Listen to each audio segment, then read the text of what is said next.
The meeting of the Rules Committee will come to order.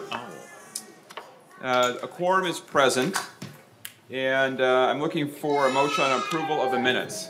So moved. Representative Carlson moves approval of the minutes of January 14th, 2019. Any discussion? Seeing none, all in favor, please say aye. Aye. And opposed, say no.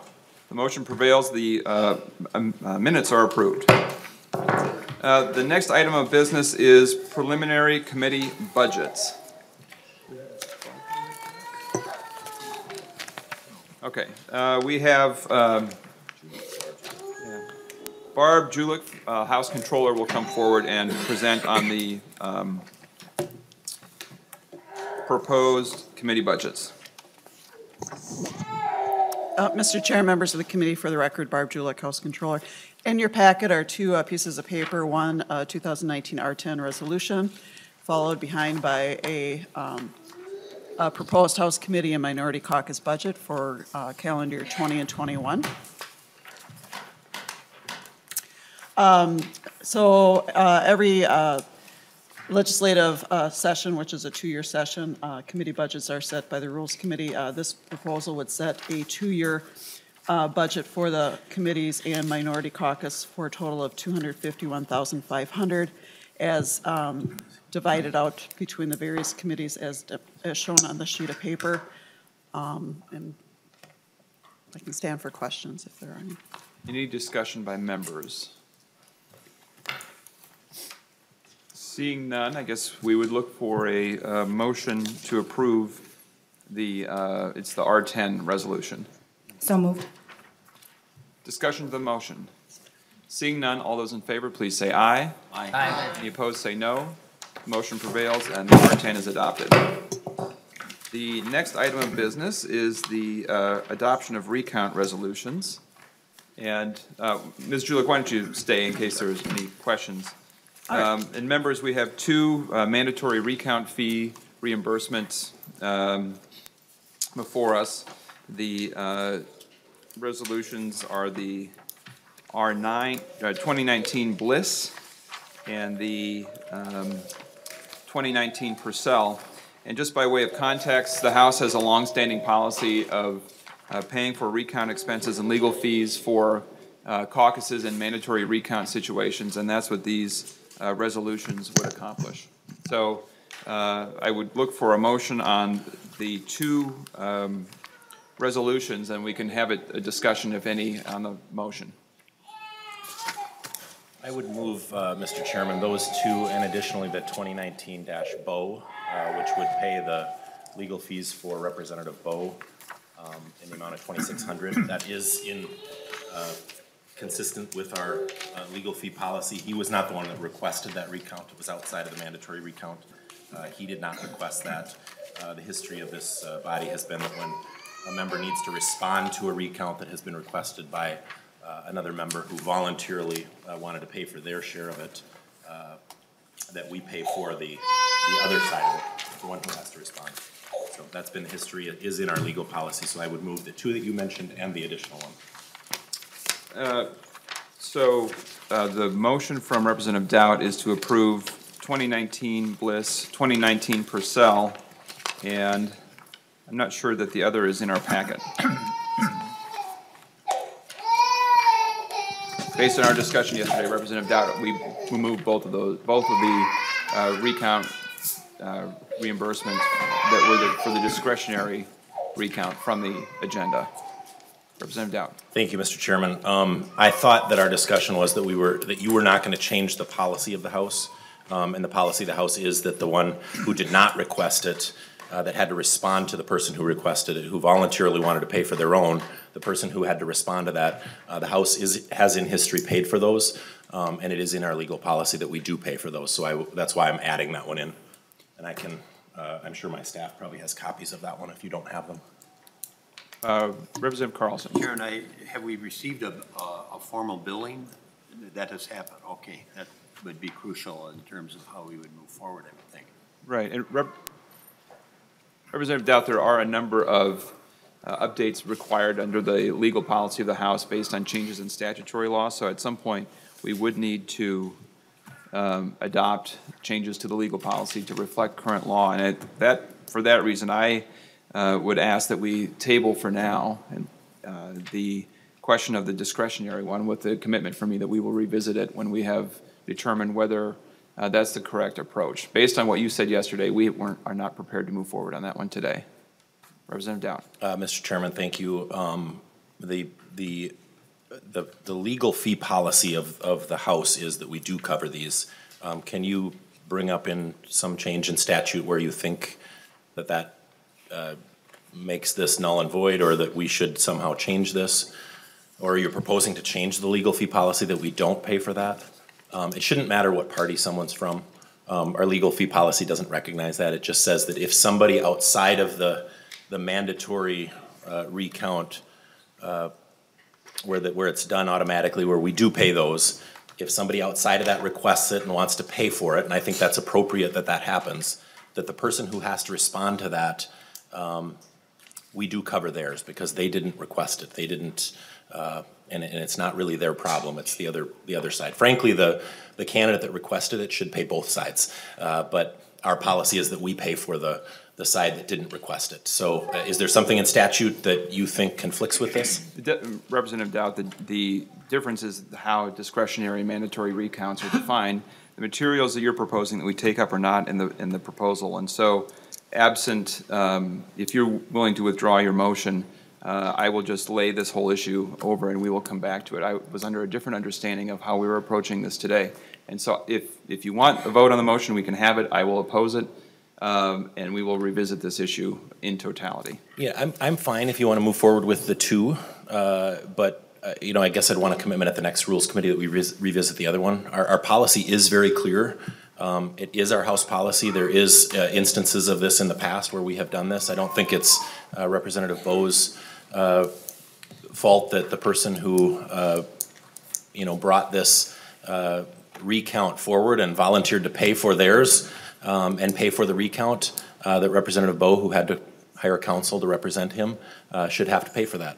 Frankly, the candidate that brought it should have to pay for it, but that's not our policy. Our policy is that we would pay for it, and I think that's fair, consistent with our past history, and consistent with our policy. So I guess I just want your commitment. If that is your commitment, then I would move just the first two, and I'd withdraw the 2019-Bowe. Representative Dowd, that was the commitment I offered, and I will renew it. We will come back to this question. And of course, I understand the merits of what you're talking about. If you're subject to the recount and you didn't choose it and it's discretionary, on the other hand, we are talking about taxpayers refunding political campaigns for an election contest. So there is, you know, broader consideration here. And so I commit to you, we will revisit the discretionary if we can adopt the mandatory recount provisions today. Mr. Chairman. Representative Dowd. Would that be at the next Rules Committee meeting? Revisit this? Yes, Representative Dowd. Okay, then that is my motion. So members, to be clear, the motion in front of us is to approve the 2019 Bliss resolution and the 2019 Purcell resolution. Is there any further discussion? Seeing none, all those in favor, please say aye. Aye. Aye. Opposed, say no. The motion prevails, and the 2019 Bliss resolution and the 2019 Purcell resolutions are adopted. The next item on the agenda is discussion of permanent rules of the House. We are going to start with a presentation from nonpartisan staff on the division structure currently in place under the temporary rules. A number of members of the public have signed up to testify. We will make sure that we get their testimony in first.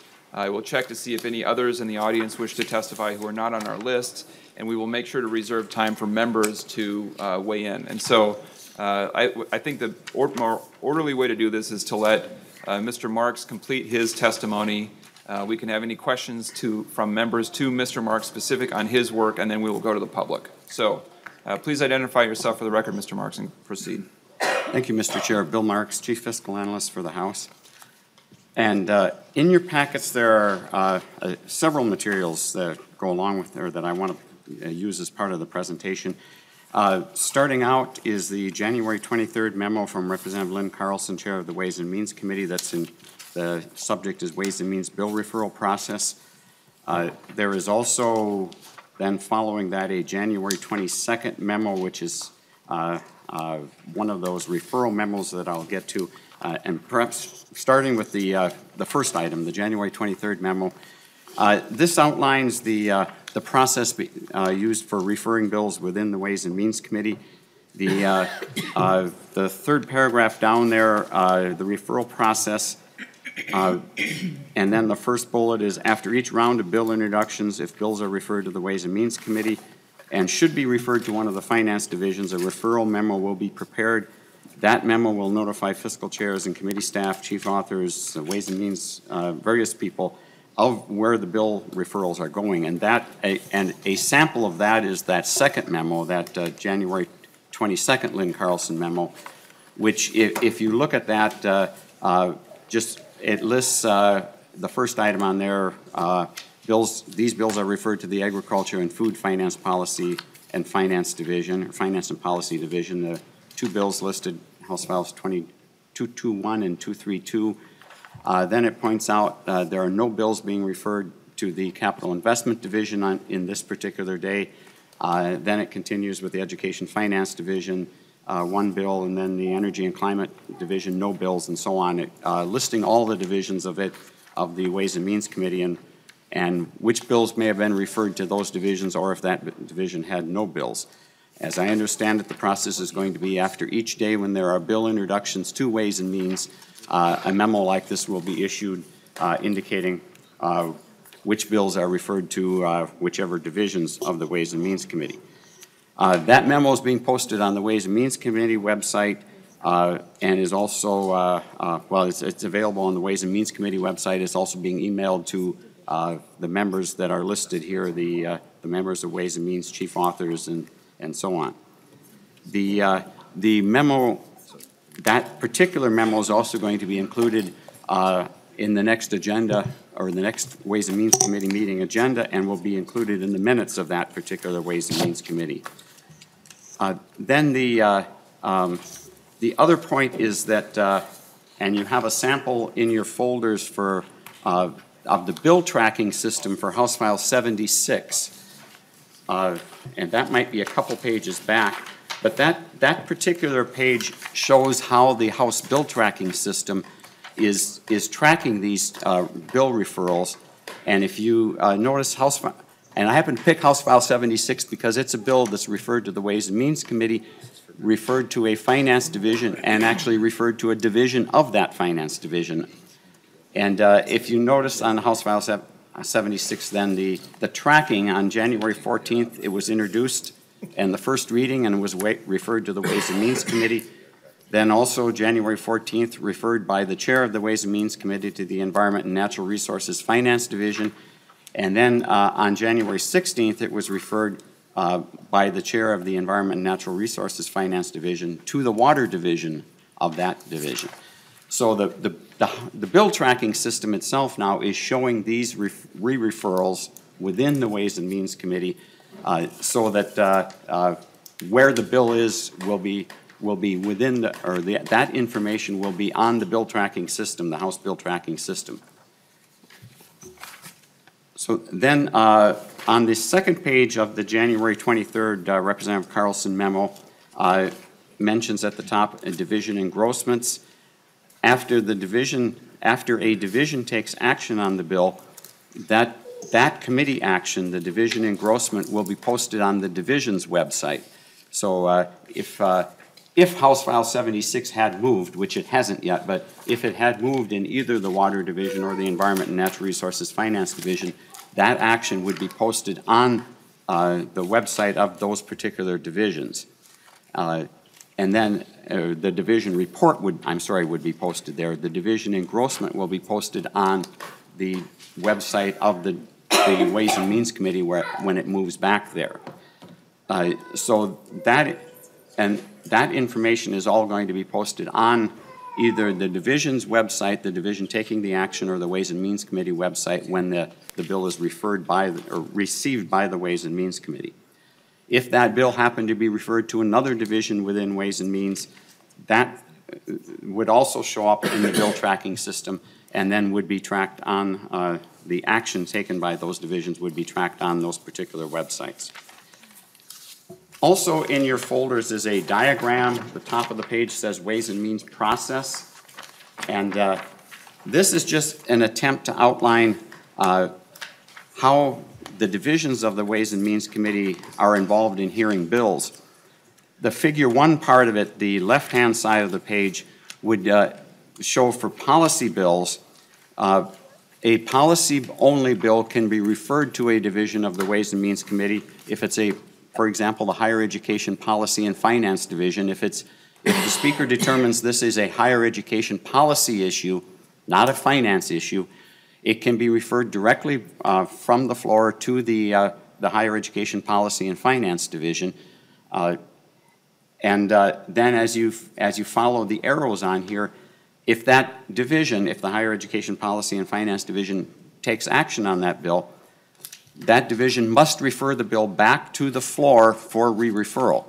That division does not refer it to the Ways and Means Committee in the case of where the bill was referred from the floor. It refers it back to the floor. It could be for referral to another committee. It could be for referral to the General Register. If you had a situation where a policy bill was referred to the Higher Education Policy and Finance Division, and that division added an amendment that put a fiscal obligation with the bill, even then the Higher Ed Policy and Finance Division cannot refer the bill to directly to Ways and Means. It needs to go back to the floor because it came from the floor, and then with a recommendation it be re-referred to Ways and Means. So the underlying principle here is the bill has to come out of the division the same way it went into the division. If it came from the floor to the division, it needs to go back to the floor for re-referral. On the right-hand side of the page, figure 2 is the diagram for bills that are referred to the Ways and Means Committee. If a bill is referred to the Ways and Means Committee by the Speaker, then it can be referred by memo by the chair of the Ways and Means Committee to the appropriate Finance Division. It comes after voted out of the appropriate Finance Division. It goes back to Ways and Means. It could then be acted on by Ways and Means, or could be re-referred by memo to another Finance Division within the Ways and Means Committee and coming out. And then, as you can see, when it comes out of Ways and Means, it goes back to the floor for referral to the General Register, or possibly to a subsequent committee if that is necessary. So that the chart is attempting to show where bills need to move. The underlying principle is a bill comes out of a committee the same way it came in. If it came in by referral from the floor by the Speaker, it needs to go back to the floor for re-referral. If a bill is in a Policy and Finance Division of Ways and Means by virtue of being referred there by the Ways and Means Chair, it needs to go back to the Ways and Means Committee. It cannot go directly to the floor. So a bill needs to come out of a division the same way it came in, either to the floor if referred by the Speaker, or to the Ways and Means Committee if referred by the Ways and Means Chair. The other document that's in your folder is a document prepared by the Chief Clerk's Office. It says House Committee structure on it. I don't plan to review that. I thought it might be helpful as far as laying out the committee structure itself and where the committees and the divisions, but it's simply illustrating the committee structure in the House at this point. Mr. Chair, that's my presentation. I'm happy to take questions. Representative New, you had a question for Mr. Marks? Thank you, Mr. Chair. First, after that explanation, I have to assume that all of our visitors in the room are crystal clear on the new policy and the transparency. And a quick question: Mr. Marks, you used the word "can," that a policy bill can be referred directly to a policy committee. Is there discretion in that? Must it be referred directly to a policy committee? Or might that also go through this rather convoluted Ways and Means process? Mr. Marks. Mr. Chair, Representative New, the discretion is with the Speaker in making the referrals. And I think that's, I can't answer your question as far as how the Speaker is going to do those. Sure. I think in most cases policy bills are probably going would go directly to the division, but there may be reasons that it doesn't. And I can't answer that part.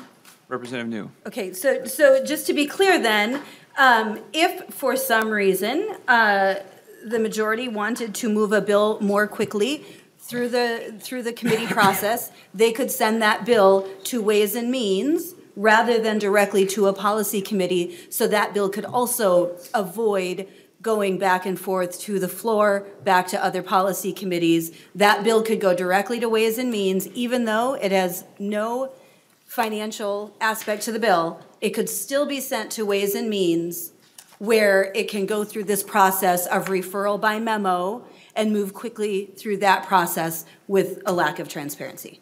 Representative New, is that a question for Mr. Marks or? Just a follow-up comment. Okay, Representative Dowd. Thank you.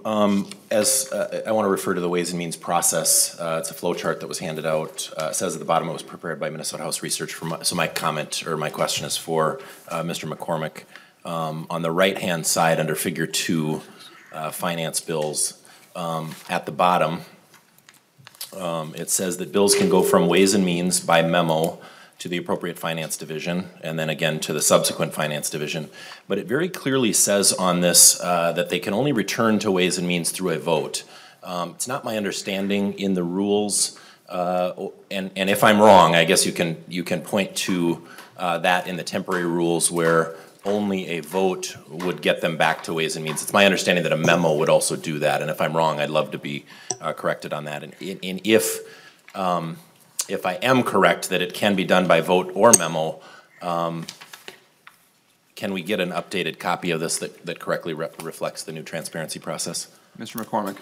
Madam Chair, members, the Rule 6.05 allows a bill to move between divisions, and it gives the committee chair, Representative Carlson, the power of recalling the bill.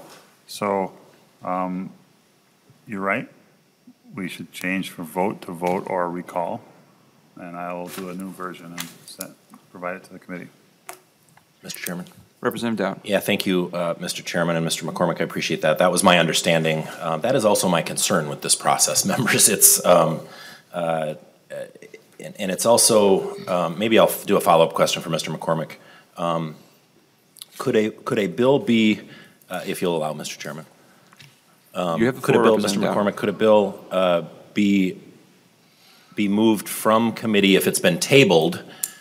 Is there anything in the rules preventing a tabled bill? If a committee has taken an action to table a bill, is there anything in our rules to prevent that bill from being taken from that committee by memo by the Ways and Means chair, back to Ways and Means? Mr. McCormick. Madam Chair, members, no. The interaction between tabling a bill and the right of the Ways and Means chairman to recall a bill is not something that we have custom and usage on. Therefore, I think that we'd find out. But I think the power to recall is absolute and isn't conditional on Rule 6.05. Representative Dowd. Mr. Chairman, thank you. You know, I know sometimes I get to be really partisan, but having been speaker for the last 4 years, and it's maybe something you don't understand until you've had that job, but you tend to care a lot about this institution. You know, I don't serve on any committees except for this one. For the last 4 years, I didn't serve on any committees.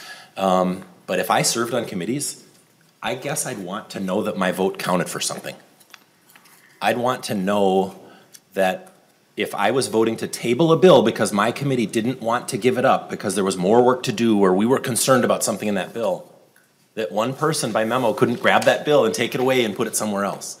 And technically, there's been a hearing on the bill, right? So we've checked all the boxes. This is the concern. And it doesn't matter what party you're from. You sit on these committees, every one of us makes a sacrifice to serve in this chamber, to serve in the legislature. I'm sure all of us could make more money out in the world doing other things. But we have decided, because we want to be good public servants, to take out time out of our lives and sacrifice from our families to be here. It should actually mean something when you're here. You should actually get a say on what happens here. And I have a big problem with moving a bill by memo, you know, not to mention the lack of transparency in all this. You know, it used to be that when a bill left a committee, there was a motion attached to it that told the public who was there to testify on that bill where that bill was headed to next, so they could follow the process. I got a map for you if you want to follow the process now. Good luck to you, though. This isn't, I mean, we might be able to figure it out, but we've got real experts here that will help us and tell us where these bills are headed. With less notice than we had before, but we're here every day. So for us, we'll be able to figure this out. The public will not. And I know you're gonna make all kinds of promises to say that, you know, we won't do that and we'll take every effort, and I trust that you will. But it's trust but verify.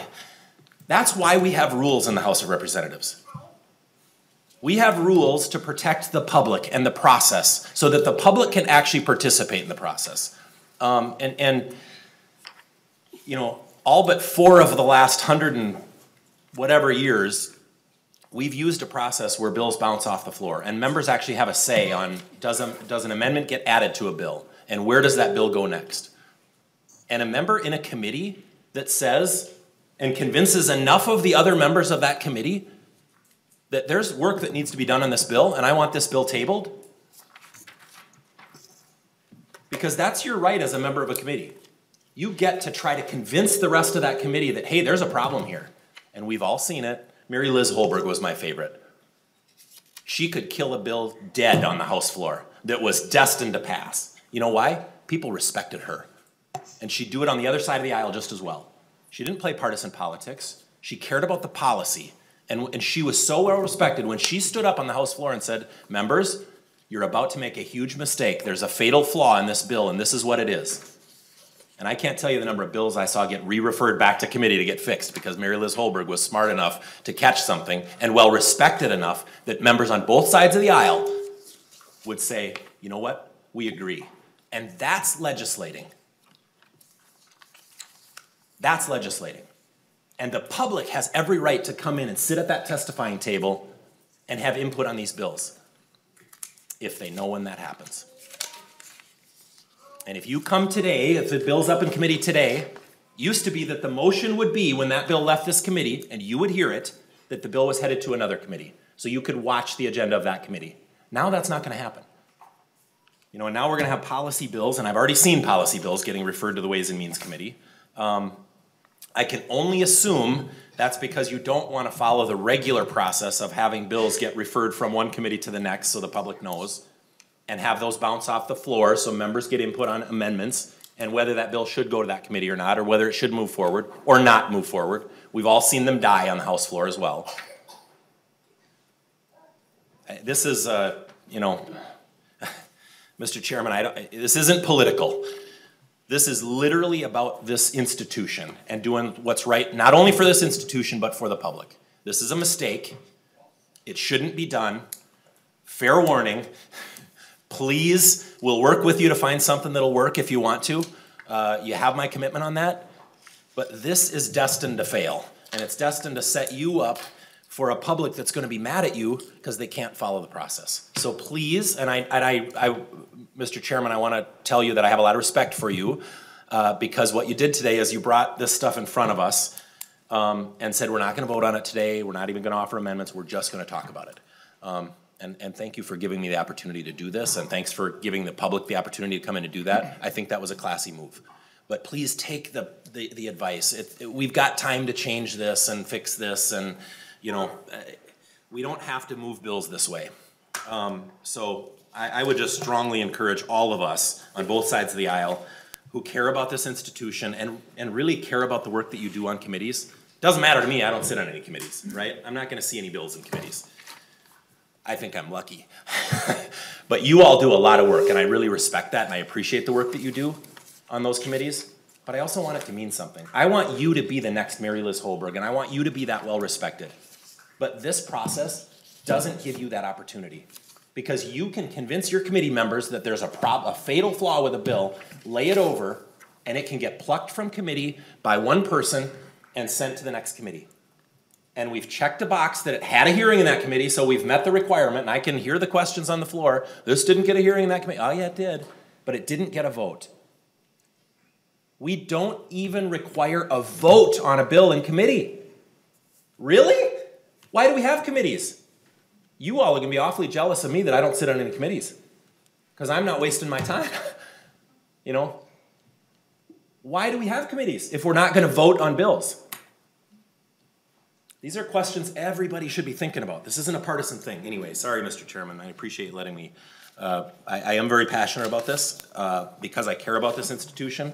And I think this is a mistake. And I hope that you and I will be very respectfully to work with you in the future to fix this. But I really hope that we can, and this shouldn't move forward the way it is. So next on the list, I have Representative Drazkowski, O'Neill, and I think I saw Pinto. Members, just to be clear, what I said at the beginning is that I'd like to confine this portion to questions to Mr. Marks, and then make sure we have ample time for public testimony, and then we will return to member commentary. So Representative Dowd, I didn't cut you off. Thank you, I appreciate that. But representatives who are on my list, excuse me, Representative Dowd, please try to confine your questions to questions for Mr. Marks, and we will come back to members' opportunities to speak. This is a process question, if you which would we allow do me not really quickly. Representative Dowd. We are debating the rules and the temporary rules. In our packets, I know everybody's new and we've switched majorities and we've got new people. We did not get copies of the rules or the amendment in our packets. Everything else was very well prepared. Thank you for that. But it's tough to debate something without having actually a copy of the rules and a copy of the temporary rules in front of us. I've sent our staff to get them for us. I see that your members on your side of the aisle have them. Maybe you brought them, I don't know. Representative Becker-Finn, you have to wait for recognition. So anyways, Mr. Chairman, if we could get copies or somehow figure that out, I think it's very appropriate to have them. Representative Becker-Finn. Thank you, Mr. Chair. Just for the record, it wasn't that our members got them and other members did not. I literally was just handed this because I requested the rules from a page 30 seconds ago. So Representative Thank you. Drazkowski, we will work with the page and our committee staff to facilitate anything you need in terms of more information. So, Representative Drazkowski, do you have a question for Mr. Marks? I do, and a thank you for you, Mr. Chair, for focusing on the people who want to testify today. And I hope we can delay a lot of it, because we're going to discuss this later, and we really need to. And Mr. Marks, so I hope, Mr. Chair, we can expedite our way through here and get to the people who want to talk. Mr. Marks, I don't know if I'm wondering if there's a way to put this January 23rd memo, which this is the first time I've seen this memo, and I understand now in reading the memo that the engrossments are going to be initiated by the Ways and Means Committee, which I heard from a citizen this morning described as the hide and seek committee. And I hadn't heard that before. But Mr. Marks, is there a way for this January 23rd memo to be put together in a visual form? Mr. Marks. Mr. Chair and Representative Drazkowski, we can try. I think I know what you're asking for. We can work on that. Okay, thank you. That's all I have, Mr. Chair. I hope that we can. We'll return to conversation later, Representative Drazkowski. I hope we can better understand it. Thank you. Representative O'Neill. Thank you, Mr. Chair. Mr. Marks, can you help me just understand the engrossing process? I had been staff over in the Senate quite a while ago, and it was something else sometimes to get the latest engrossment. And I can't tell you how many times I went down to the engrossing office myself personally to get the latest engrossment as it was hot off the presses. Help me understand the engrossing process. Help me understand just a little bit more about if the committee's not voting, how do we adopt amendments? Or are we voting and are we adopting amendments in that process? I feel like the whole process is sort of upended. I don't even know how to function right now when I'm in my fourth term. Please help me understand this. Mr. Marks. Mr. Chair and Representative O'Neill, the engrossment is basically incorporating the amendments that have been adopted in the committee. I think the assumption is committees are voting and committees are making decisions. I think the idea of recalling a bill from a committee is probably a fairly rare event. The same process exists in the rules for example, for the House as a body can recall a committee or a bill from committee. The issue of when amendments don't get attached would be if a committee has voted on amendments and the amendments are adopted in the committee, but the committee hasn't passed out the bill. That could happen. That could happen if the chair recalled the bill. That also happens currently if the House recalls a bill from the committee, and this is a rare event, but if the House recalls a bill from a committee, the amendments aren't attached when that occurs either. So the engrossing occurs at the point that the committee moves the bill out with the committee is moving there's a motion to re-refer the bill to the House with a recommendation to go on the general register, or there is a motion to re-refer the bill to the Ways and Means Committee, and that motion is adopted in the committee or division, then a division or committee report is created. The difference between the committee or a division report and the engrossment is that the committee report is that document that says Pinto for the Early Childhood Division reports back to the Education Committee that House File 1234 be re-referred to the committee with the following amendments. And it could be a delete everything amendment, it could be a page and line amendment. That's the division report, just like committee reports that you see on the floor might be structured like that. A division engrossment then, or a committee engrossment, is the new bill. It's the document with all those amendments incorporated.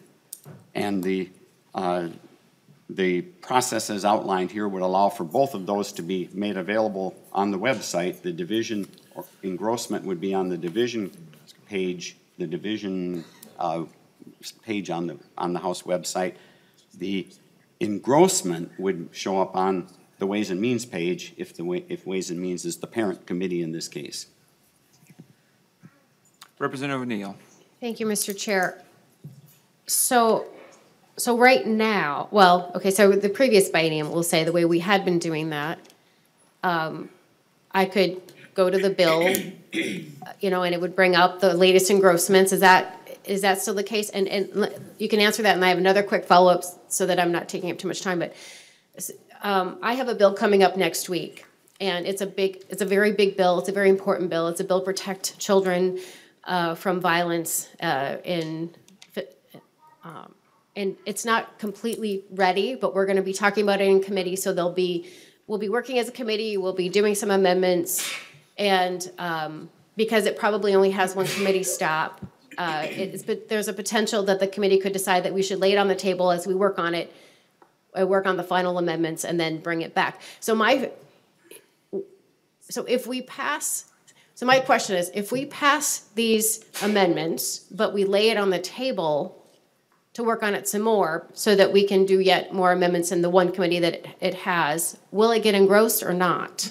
Mr. Marks. Mr. Chair and Representative O'Neill, and on your first question, not on your bill, but the first question, I should have added the division engrossments will also appear on the House website under the bill. Okay. I should have added that in my previous comments. So yes, they will be available if you look up the bill there. On the second example of your particular bill, typically bills are not engrossed until they pass out of the division or the committee or whatever the situation is.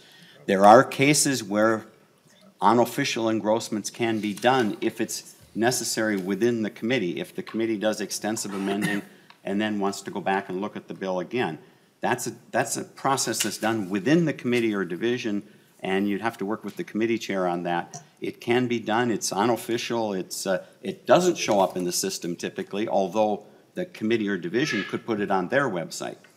But you would need to work with House Research on that particular one because that process is typically done in House Research, not the revisor's office. Representative O'Neill. Thank you. And so that process would essentially remain the same.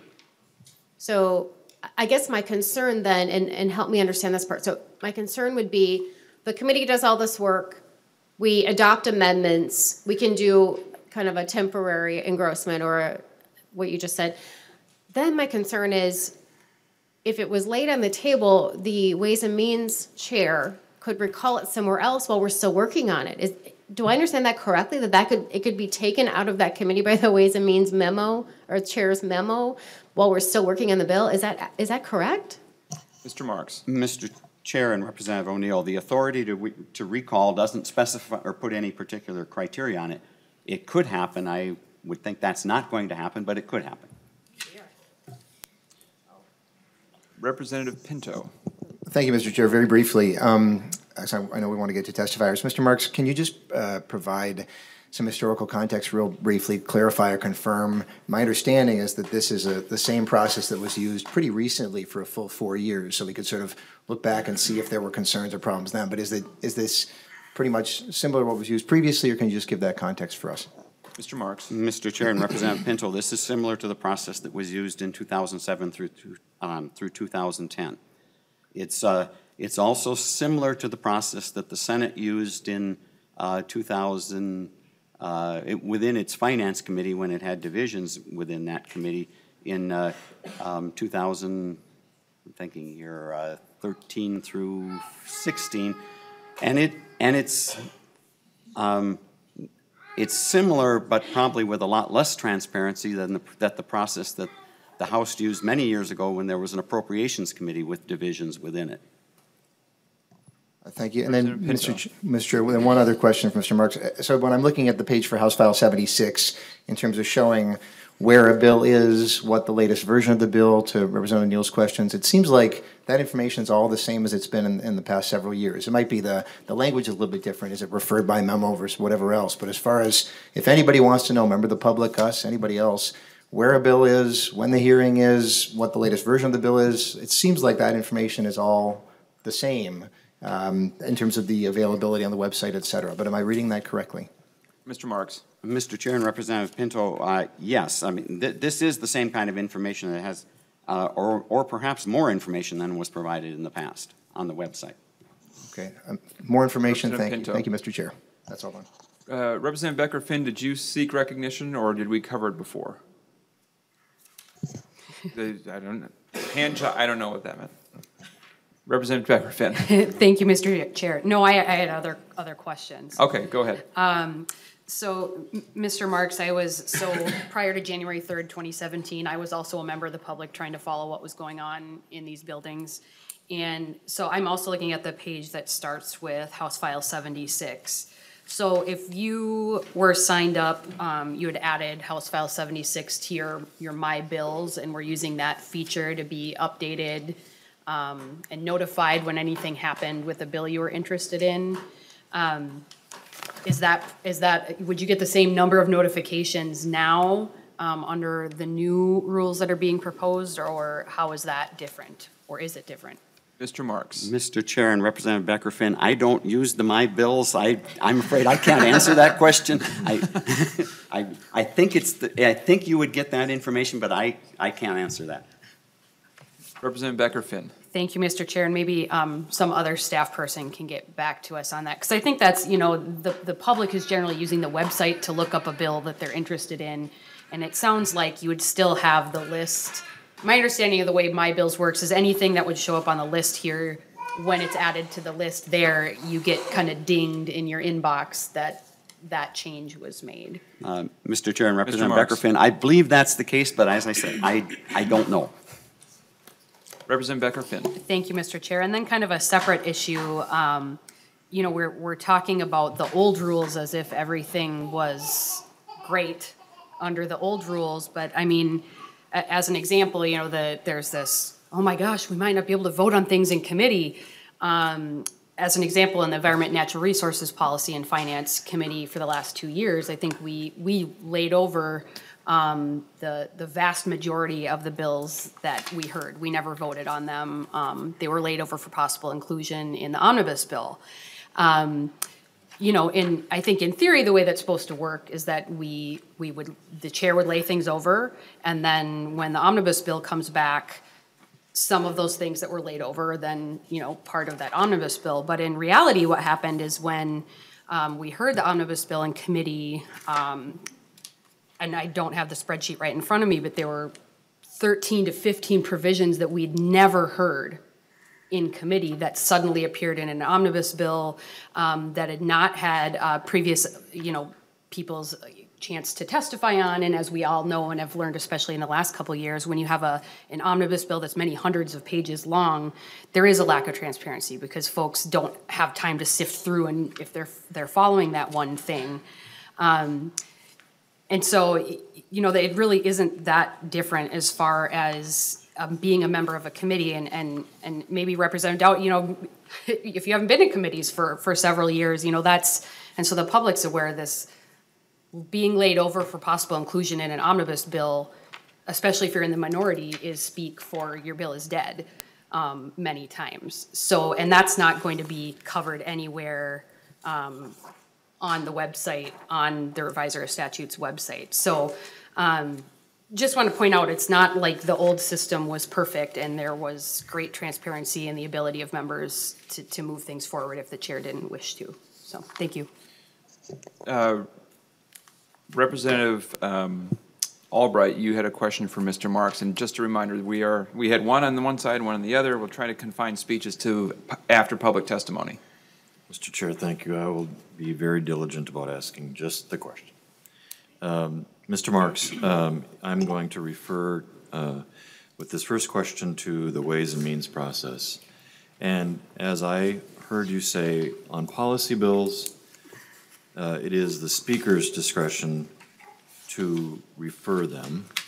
And under the finance bills, it is the Ways and Means Chair's discretion in terms of how to refer it. Do I understand that correctly?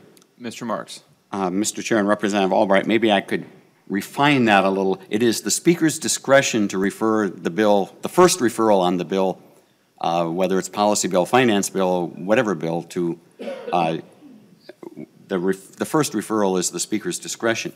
Those bills the Speaker refers to the Ways and Means Committee, then it becomes the Ways and Means Chair's discretion within the Ways and Means Committee which division to refer it to.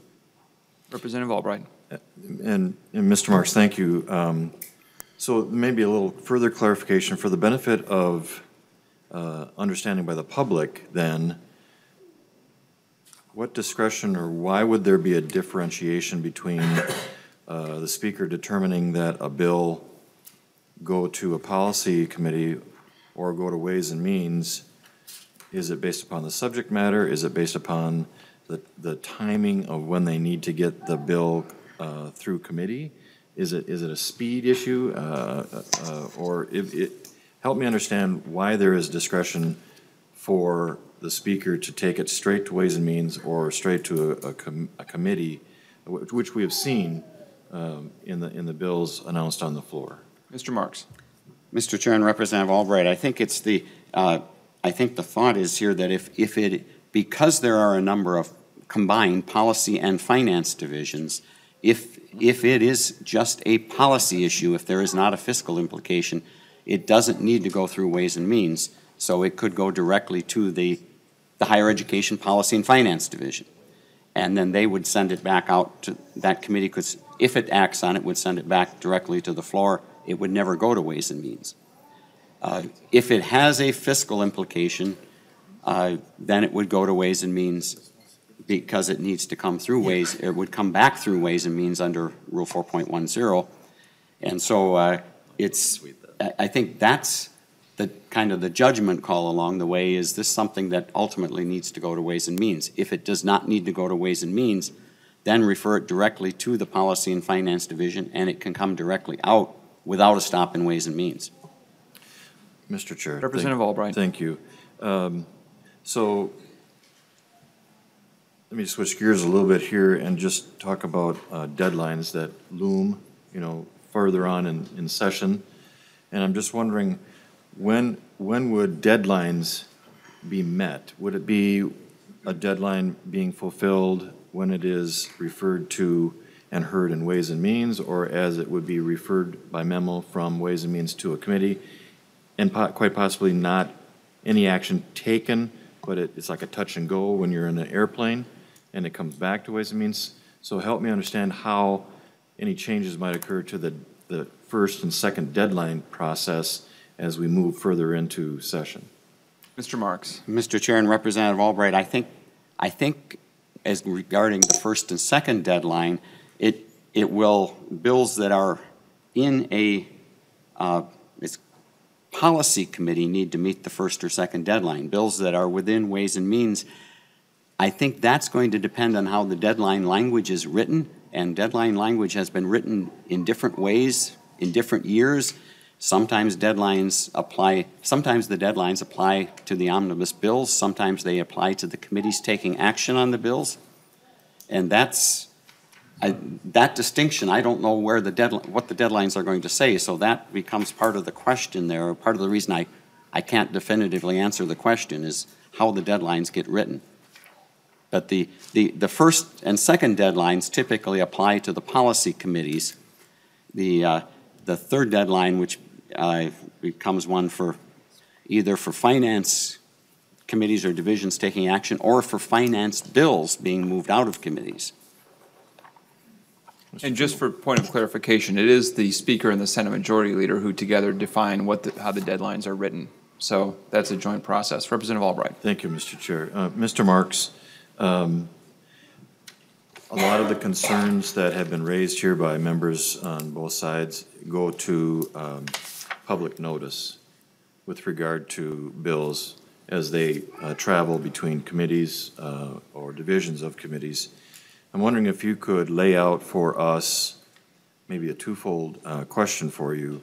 One is, how will the public know when a bill is going to be heard in a committee, and how long in advance will that necessarily, I understand, Mr. Chair, some of that is due to writing the rules subject to the agreements.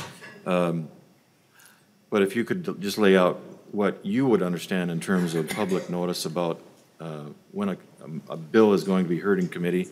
And then I just have a short follow-up to that, Mr. Chair. Thank you. Representative Albright, I'm sorry, I'm a little distracted by the noise in the around the table. So, Mr. Mark, did you get the question? Mr. Chair, I did. Please go ahead. As far as deadlines, and this is reiterated in the January 23rd Representative Carlson memo in the second paragraph, but as far as notice, I'm sorry, it's noted there that this structure doesn't change any of the requirements for public for notice for public hearings and so on, and that so the public notice of the committee meeting under Rule 6.20, public testimony, and so on, those requirements that are in the rules would all still apply. So I believe the rules make the point of I think it's at least 3 days, and I think it's qualified as practicable. So I would assume the 3 days or more notice is the to the extent it's practicable requirement. It applies to any division or committee on any bill, on any item. Representative Albright. Thank you, Mr. Chair. Mr. Marks, final question with regard to the engrossment process as bills move between divisions. The revisor, or representative of the revisor's office, was in state government finance last week, and we were discussing this topic about identification of a bill that has been amended, and I understand that there may be some reversion back to using colored paper for the purposes of identifying a bill that has been amended, engrossed, if you will. So I'm wondering if you would understand the same, and so I'm clear then that a bill is engrossed once it comes back to Ways and Means, or is it engrossed as it leaves the committee? Mr. Marks. Mr. Chair and Representative Albright, there'd be two steps there. There would be a division report, which is the compilation of the amendments by the committee, if the committee made amendments. If the committee doesn't make amendments, then the division report simply says the bill is moved on as it was. Following the division report, if there are amendments, there would be a new engrossment.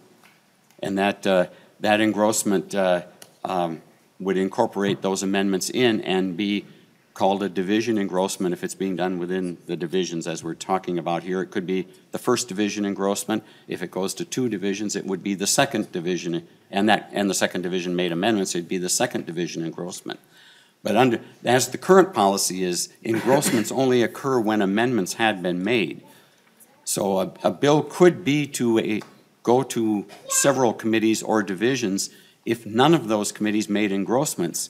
Or, I'm sorry, if none of those committees made amendments, there would be no new engrossments made because the bill would still be in the state it was when it was introduced. Mr. Chair, do Representative have just Albright. a quick follow-up to that question. Thank you for your patience with me.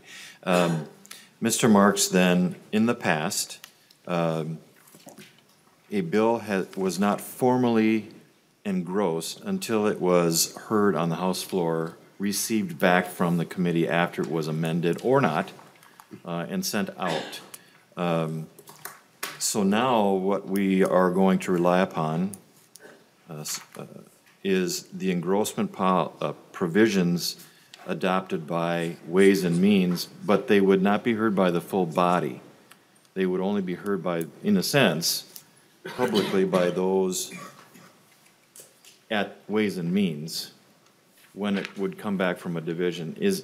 That is a material change in terms of how the engrossment process would function for this biennium, correct? Mr. Marks? Mr. Chair and Representative Albright, it's not a material change from how it has worked in the past. If there have been subcommittees or divisions in the past, and as an example, the property tax division of the tax committee that has existed for many years, when they do a division report, that was turned into an engrossment when it was brought to the tax committee in the past. So there would be a committee engrossment at that point in time. So the engrossements are done, have typically been done when a bill moves from a subcommittee or a division to the next level up, the committee or the division or whatever it would have been. Those have been done before. They haven't always been posted before, but they have been done before.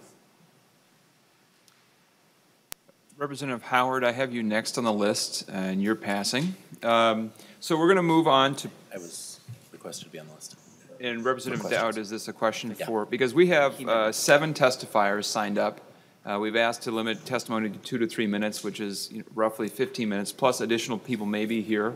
And so as members ask questions, we're eating into member time at the end, and that's fine. I just want everybody to be aware of that. So Representative Dowd. I don't know if there's anything after this, but this is a pretty important thing, so hopefully we can give it the time that it needs. But yes, my questions are for Mr. Marks. Number one, and I'm not sure, you're a fiscal analyst. Maybe Mr. McCormick should be sitting up there with you, and maybe some of these questions he could better answer, but I'll let him be your lifeline if you would like him to answer them. My first question is, how do amendments get dealt with, and when does a bill get engrossed? So a bill gets referred to a committee by Ways and Means, a division, by Ways and Means. That division votes to put an amendment on, and then they send the bill back to Ways and Means. At what point does that bill get engrossed? Because it used to be that the bill would go to the floor between committees and the amendment was officially added. The motion in committee was, we recommend that the bill be amended and re-referred to such and such committee. That was the old motion. And then the floor actually adopted the amendment and then referred it to the next committee. Now, is that process going to happen by the Ways and Means Committee? And would an engrossment happen after the Ways and Means Committee are they going to be accepting the amendments from the division? And at what point would it trigger an engrossment? I'm worried about that because I want to make sure the public can see an engrossed version of the bill. And members can see an engrossed version of the bill. That they know what's the current version of this bill that we're working on right now. When does that get engrossed? Mr. Marks. Mr. Chair and Representative Dowd, as I understand the process is going to be when the division reports it out, there will be a division report issued, and then the division report, when Ways and Means receives that, there will be a division engrossment, as it's going to be called, produced. So they're produced basically one right after each other. The division report and then the division engrossment. And the division engrossment would then be available following the division action. The division engrossment would be available on the website. Representative Dowd. Mr. Chairman, Mr. Marks. So the engrossment happens before the bill gets back to Ways and Means? Mr. Chair, Mr. Marks. Mr. Chair and Representative Dowd, I believe it's part of the process as it goes back to Ways and Means. I don't know if I can say, I don't know when it actually gets back to Ways and Means, but before it would go to another division or before Ways and Means would take action, and I think it would happen, I think it's happening almost right away when it gets back, yes. Representative Dowd. Thank you, Mr. Chairman, Mr. Marks. It's my understanding by memo, as soon as that memo is issued, the bill just instantly leaves the committee and goes to Ways and Means. I know that somebody has to go grab the bill from the CA of one committee and actually give it to the CA of the, we know how that process works. But it's my understanding that possession of the bill happens as soon as the memo is issued. Am I right about that or wrong? Mr. Marks. Mr. Chair and Representative Dowd, at the danger of getting really deep into things, the actual bills stay with the Ways and Means Committee, the greenbacks as such. Okay. But the division has possession of the bill once the Ways and Means Chair issues the memo. The division has possession of it and can take action and so on. Representative Dowd. Thank you, Mr. Chairman, Mr. Marks. So is the Ways and Means Committee gonna take action on the division report and actually adopt those amendments to the bill that will create another engrossed version of the bill? Mr. Marks. Mr. Chair and Representative Dowd, I don't know that the Ways and Means Committee is actually going to meet and take action on them. I think when they're sent back, the Ways and Means Committee has received it essentially.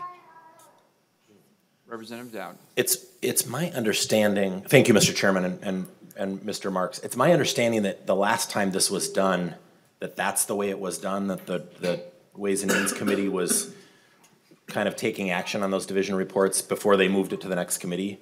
Maybe I'm wrong about that, but I was told about, and I'd like to get your, correct me if I'm wrong, but I was told that at one point there was a bill that came from a division to Ways and Means, and the Ways and Means Committee dissected the division report and acted on each amendment. There was like 8 amendments. Each amendment individually took some of them, didn't take others. Has that happened in this chamber when we use these rules for that short time, when Democrats were in control in 7, 8, 9, and 10? Did that happen, or are you familiar with that? And correct me if I'm wrong. Mr. Chair and Representative Dowd, I am not familiar with it. I don't know if Mr. McCormick wants to comment or not. Mr. McCormick is shaking his head no. We don't know what that means. Madam Chair, members, Mr. Chair. Mr. Chair, members, I'm not a good historian of the Ways and Means Committee. That's Bill Marx's and Lennon Carlson's home. Mr. Chairman, I don't. Representative Carlson. I don't recall that. That's news to me. Mr. Chairman, I am old and I can Representative Garofalo. I actually still have some additional questions, Mr. Chairman. We will return to you. Representative Garofalo, do you have a pressing need to interrupt your leader? I just wanted to clarify that while we are both good-looking and smart, this is Representative Michael Howard. I'm Representative Patrick Garofalo. I sought recognition earlier, not Representative Howard. It's easy to confuse us. I understand. So I will. I'll wait. Thank you. The chair's mistake benefits the committee. Representative.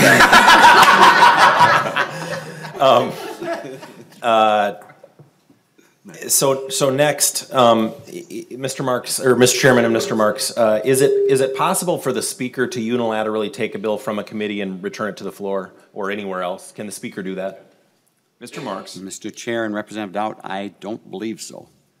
But under, Mr. Chairman and Mr. Marks, but under these new rules, the Ways and Means Committee chairman has the ability to unilaterally pull a bill from a division, whether they've acted on it, heard it, not anything, at any time, by memo, unilaterally pull a bill from committee. Is that, I just want to make sure I understand that. Mr. Marks. Mr. Chair and Representative Dowd, a bill that the chair had referred to the committee or division, not a bill that got there by direct referral from the floor. Correct. Representative Dowd. So just as a follow-up, thank you, Mr. Chairman, on that one, that gives me some pause that now the Ways and Means Committee chair, we're giving the Ways and Means Committee chair more power than the speaker of this chamber has. The speaker can't do that, but the Ways and Means chair can do that. We all should think about that. Representative Dowd, just to point out, we're actually giving the Ways and Means chair the same power the tax chair has when there's a division. So Mr. Marks's previous testimony was that this is a standing practice whenever there's a division. Yeah, thank you, Mr. Chairman. It's just that we've made all of the committee's divisions now, so there's a slight departure. I know we're mincing words, but it's an actual thing. We've changed every committee now into a division. So my next question, if a bill, Mr. Chairman and Mr. Marks, if a bill gets referred to the Ways and Means Committee, it's my understanding that in the rules that the deadlines, and I think that, I just want a clarification. I think that when Representative Albright asked you this question, and I do apologize, Mr. Chairman, that we were chatting over here, but we're having trouble understanding how this works and where the pitfalls in this might be. Mr. Marks, is it those bills referred to Ways and Means have by definition automatically met deadline, and the deadlines don't affect those bills? Is that correct? Mr. Marks. Mr. Chair and Representative Dowd, as I tried to qualify before, that depends a little bit on how the deadline resolutions are written. If If it's within Ways and Means, presumably it may be exempt from the first or second deadline. The third deadline gets to be much more complicated if it's within a division of Ways and Means. And I think I think that's part of the discussion as far as the deadlines go, as to how those deadlines get written and how that affects the movement of bills. Representative Doubt, can we Yep, get into public testimony very soon? One or two more. Thank you, Mr. Chairman. I appreciate the latitude. Mr. Marks, under that scenario, and I understand that barring a change in the way the resolutions have been written in the past, and I think that's what's holding up the resolution right now, setting our deadlines, is the Senate's rules would be clear on what would be affected by deadline, but under the House rules, it's not clear, and potentially any bill that has, according to the past practices of this chamber, any bill that has been referred to the Ways and Means Committee, if it doesn't get referred to another committee or bounce off the floor, that deadline doesn't apply to those bills. I have one final question at this time, Mr. Chairman, Mr. Marks. Can a bill then, barring some change in the resolution, which I'm sure is what's being negotiated right now, and hopefully the Senate is watching out for the public and transparency here, and they're going to put some meat in here that actually says, so the public knows that when a bill didn't meet deadline, it's done, and they can stop worrying about it cropping up. Can a bill get introduced after deadlines, get referred to Ways and Means, and the deadline would never apply to that bill? That bill can move just as if it was introduced on day one? Mr. Marks. Mr. Chair and Representative Doubt, if it stayed within Ways and Means, if it didn't get referred to a division, the current rules would allow that. If it goes to a division, I think that's subject to interpretation. Thank you, Mr. Chairman and Mr. Marks. Appreciate the questions, and God bless you, public. So we are going to move on to public testimony, and there are a whole bunch of kids who've been waiting extremely patiently here today. I want to commend all of you for your patience with us. And I would like, according to our list, and this is in order of sign up, the first is Amanda Kowalski. Okay, Elizabeth Bangard. Mr. Chairman, do I not get to ask my question or not? That's why I sought recognition. Representative Garofalo, Mr. Marks isn't going anywhere. People have been waiting. I want to make sure we have public testimony, and my mistake, and, you know. I have to get back to work, Mr. Chairman, so I'll ask my question for Mr. Marks in private, though. So thanks. Okay, Ms. Bangard. Members of the committee, my name is Elizabeth Bangard, and I'm an average citizen. I'm wondering if anyone can tell me where I parked my car. There's a number of parking lots around here. Well, I just gave a memo to your aide, Mr. Mendoza, so why can't you tell me where I parked my car? That's how I feel with the current process. You can't tell me where I parked my car because I could get in it. I could tell you where I parked my car. I could get in it, and I could drive and move it before you got there. And it's incredibly frustrating to be silenced.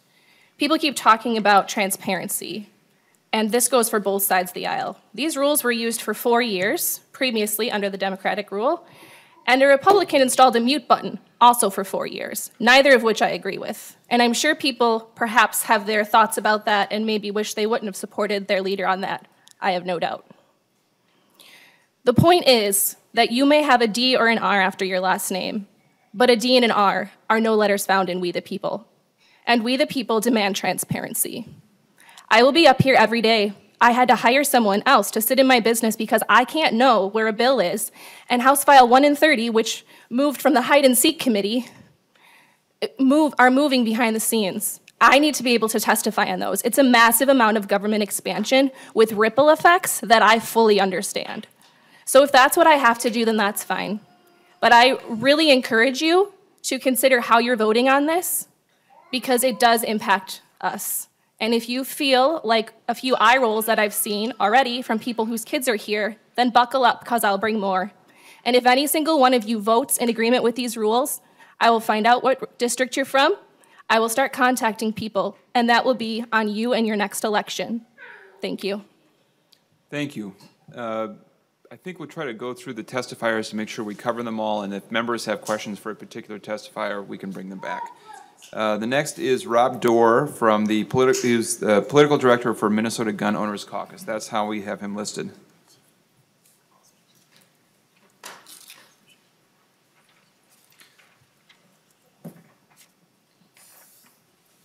Please identify yourself for the record and proceed. Yes. Rob Dorr, I'm the political director for the Minnesota Gun Owners Caucus. Thank you, members, for allowing me to have the opportunity to have public testimony, as well as other people as well. You're probably familiar with me from work on Second Amendment-related issues here at the Capitol, but I'm passionate about a wide number of policy issues, and open government and transparency is certainly one of those of interest to me personally, as well as many of our members. Our members are really concerned about the restructuring of the committees, not necessarily the restructuring but itself, but some of the ways that the bills can proceed through the process that can make it difficult or if not impossible for citizens to stay up to date and informed on where a bill is and what its path forward is. We've been given verbal assurances that certain things would never be done. It's far from the comfort that we would like to see with it actually in the text of the rules and having that accountability to make sure that citizens can still feel involved and connected to the process. A few of those examples, I've had a little bit of my thunder stolen, but a few of the specific examples that have been brought to our attention we really don't have answers for. Could a bill move between committees without floor action or without a committee action or without a vote? Could a bill be heard and tabled or laid over for inclusion and then move to another committee without members having to take a vote? Could bill be referred to a committee without sufficient time for amendments or testifiers to be lined up or something like that? Something like moved just a day before or less than a day before it's expected to be heard. We have members from all over the state. We had people from Roseau yesterday down here for our lobby day, and it's difficult for them to make those accommodations. And along those same lines is could a bill be pulled from committee moments before or hours before it's scheduled to be heard, where we've had people lined up and prepared to testify? Could that bill then be pulled and is no longer on the calendar because it's not in that committee's possession? So we fully understand there's times in the process where things need to be expedited. There's time constraints or things along those lines. But it should not have the ability to undermine the public's ability to take part in the legislative process or to make sure that they have the ability to see where their legislator stands or a committee member stands on a bill through their vote. So I've heard committee members complain about previous leadership's handling of this in different sessions and how there's, sometimes some leadership does things some way. Yeah, that excuse doesn't work for me with my kids. I've got 2 kids, and when they say, well, Bella did it, that doesn't work for my son to get him out of trouble. So I just encourage you guys that keep the process fair and open. And that I hope that the actual text of the rules and not political promises will actually address these issues so that the public can be at ease and that we all have the opportunity to enjoy open and transparent government, which Minnesota really has a rich history of. Thank you. Thank you, Mr. Dorr. I have Craig Stone.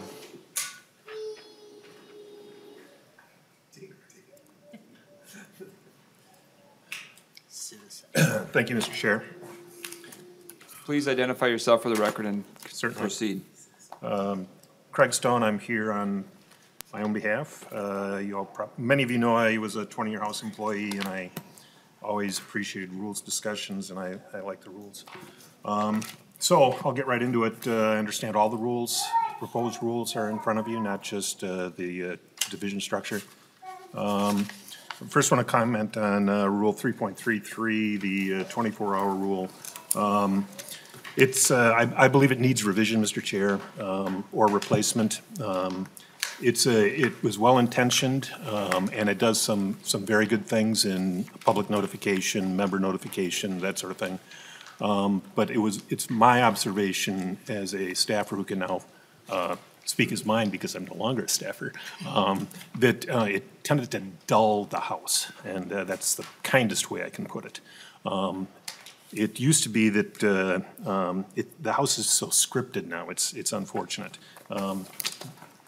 Members who are quick on their feet no longer have the advantage like they used to. So I'll just leave it there. You can accomplish this in other ways. I know that Representative Pulowski's committee or his report that he did a number of years ago recommended going back to the general orders calendar. I also think that would be a great thing to do, but I understand that's not in your proposal. There's a number of ways you can adjust this rule to provide the public with the notification, but also allow for the spontaneity that the other body now has that the House no longer no longer has. Then I'd like to move to Rule 6.21, if I could. And the last paragraph of Rule 6.21, dealing with committee rules and amendments, and allowing the chair of a committee to establish written procedures for amendments.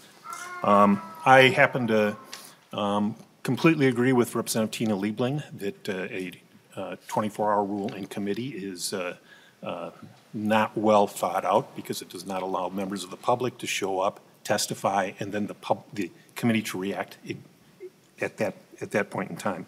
You can again deal with that through the rules if you'd like, but I would also mention that even if a committee does have a 24-hour rule, it doesn't affect amendments to amendments. If you look at the 90th session Ways and Means rules, you will notice that even in those rules, and I think Representative Carlson can testify to this, that the rules for the 90th session Ways and Means specifically said that the 24-hour rule does not apply to amendments because I don't know how you can structure that. Unlike the House floor, we can actually put a structure in place in committees. It would be very difficult. A lot of discussion here about Rule 6.01. Thank you for allowing me to talk about that. That's the division structure that's proposed. I do want to mention that I have a lot of confidence in Representative Carlson, to be fair. I've known him for a number of years, so I have confidence in that. I also have great confidence in his committee administrator. The House is fortunate to have her, as are the taxpayers. But what I do want to say is be careful with this rule because a rule that goes into place in the House may go on to the future indefinitely. Like Rule 3.33, the 24-hour rule. I think it's harmed the House. There are other ways to do that, to get the information to the public and members without harming what I consider the structure of the House. So if the division structure goes into place for Ways and Means, unlike what it was in place for the Representative Carlson's Finance Committee, not Ways and Means, but the Finance Committee in those years we were discussing, it may go forward. And while I have confidence in Representative Carlson, I have seen members of the House who, if they had the power that would be given under these rules to the Ways and Means Chair, would use it for purposes that may not be in the public's best interest. Finally, I just want to mention, most of you know, but a lot of people are surprised by Mason's Section 616. A committee can only propose amendments to the bill referred, and it cannot actually amend or modify them. A committee cannot amend a bill. Neither can a division. So, and this has been discussed peripherally and also directly, but what the Ways and Means Committee will have will be the green jackets. Maybe it's a $10 million appropriation for buffers. It goes to Ways and Means. The chair by memo sends the discussion of that to 1 or 2 or 3 committees. It could be environment, it could be agriculture. That division considers it, suggests amendments. That committee engrossment then goes to Ways and Means, which then is basically a proposed amendment to the green jacket that still says $10 million for buffers. Now the chair either acts on that or doesn't, sends the discussion to another committee. In front of that other committee, in front of that other division, is it the proposed amendments by the earlier division, or is it just so thank you for your time. I think I've been past my 2 minutes. That works about 6 seconds per year that I served you folks. So good luck in your good luck in your considerations. And I have a frozen pipe at home that I have to go deal with. So. Thank you, Mr. Stone. Representative Dowd. Thank you, Mr. Chairman, and thank you, Mr. Stone. Very few people in this building have as much knowledge of this place as you do, and I appreciate you coming in to testify. And thank you, Mr. Chairman, for giving him a little latitude. We appreciate your service to the state. You've been just an awesome public servant. Thank you, Speaker Emeritus, and Mr. Chair. I apologize. I did want to say, I forgot to say, you know, this rule will go into the future. When we get to Mars, maybe this rule will still be in place, but I did want to, when I was looking back at my rules file, I've got the 1901 Rules of the House committees. This was Rule 36 at the time. There was a committee on binding twine. 5 members, binding twine. So I'm sure Representative Erdahl would be very interested in the committee on binding twine, so. Thank you, Mr. Stone. Melissa Schultz.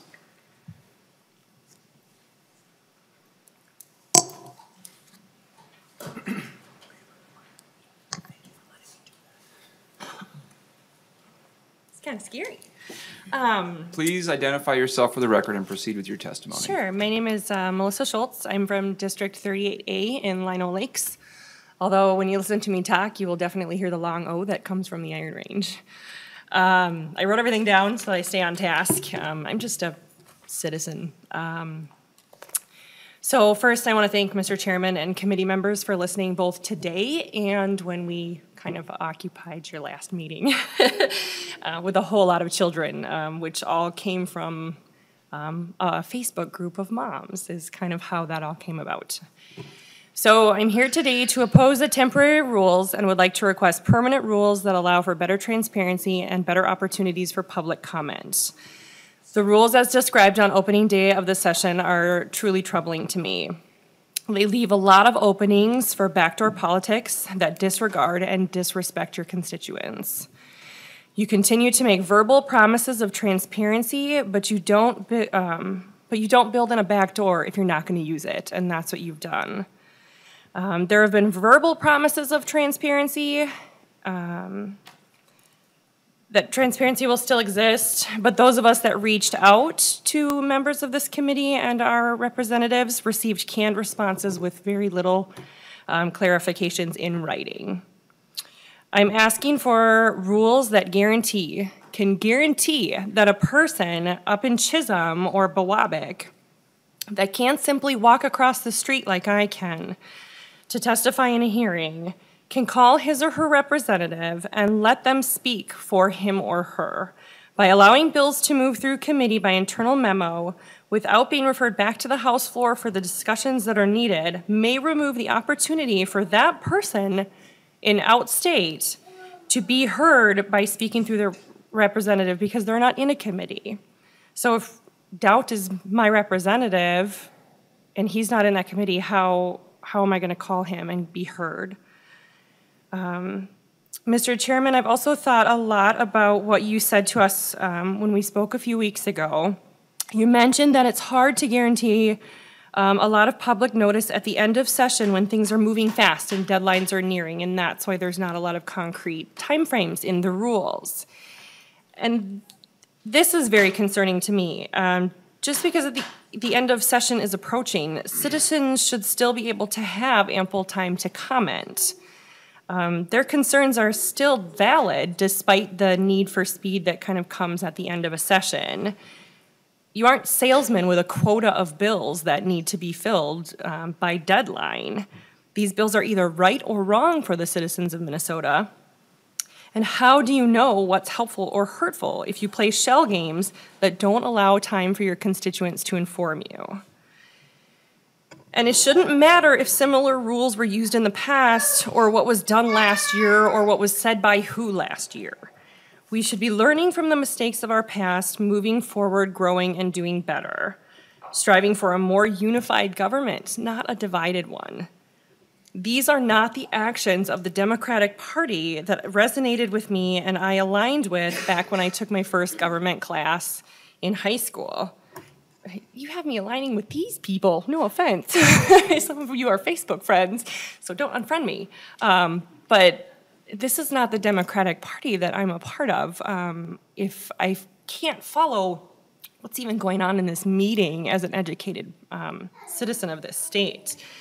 So I ask of you to not approve the temporary rules as they are now, and come to a compromise that is a little more open and that we can understand. As you all know, it's negative 10 degrees outside and your nostrils freeze shut. Don't freeze our mouths shut, too. We need to be heard. And I apologize if I've misunderstood or interpreted any of this, as this is the first time I've ever gotten involved in politics.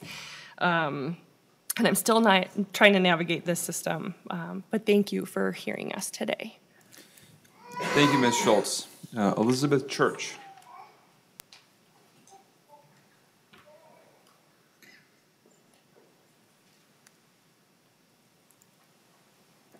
Thank you, Mr. Chair and members. Please identify yourself for the record and proceed with your testimony. My name is Elizabeth Pinska. Church was actually my maiden name. I'm from District 67A. I'm here today because I'm passionate about government and the rights and involvement of citizens. The rule change that we're discussing today greatly affects me as a citizen. First, it is extremely hard for me to follow, to track bills at home right now. There hasn't been the 3-day notice that we were promised would happen, and the reason is it's not in the official rules. And to add on that, I hear a lot today, this may happen, it could work like this, but there are so many, different factors. There's nothing set in stone in the rules. Words and promises mean nothing if they aren't spelled out directly in a document that everyone has to follow. The second reason this affects me is that votes are no longer being taken in the committees. Our representatives no longer have a say in what happens to bills, and that power has been moved to a few select people in the Ways and Means Committee. This is wrong. Representatives are here for us. They fight for us. And if my representative doesn't get to vote on a bill, then you've taken away his power and mine as a constituent. Government is not to be run this way. You can't say this isn't true because we have had 2 weeks of the temporary rules to prove that this hasn't been true. 40 bills moved yesterday by way of memo, and no vote was taken, which you said wouldn't happen. There needs to be a vote. There is no transparency with these rules. They have to be amended. Every detail about committees having to vote and a specific notice time for the public, like 3 days, has to be added specifically.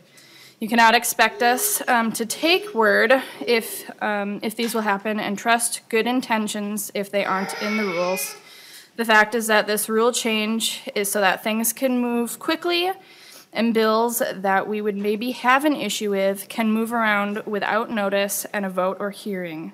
The slow process of voting, going to the House floor, giving ample notice to the public, this is also that bad bills don't become law. It is a protective measure. The fact that in the last 2 weeks under these temporary rules, well over 100 bills have been dropped, many not being voted on, it tells me that there are sneaky intentions. If I'm wrong, prove it with an amendment. I do not and will not support these new proposed rules without some change and transparency. Thank you for your time and consideration. Thank you very much. Alyssa Taylor.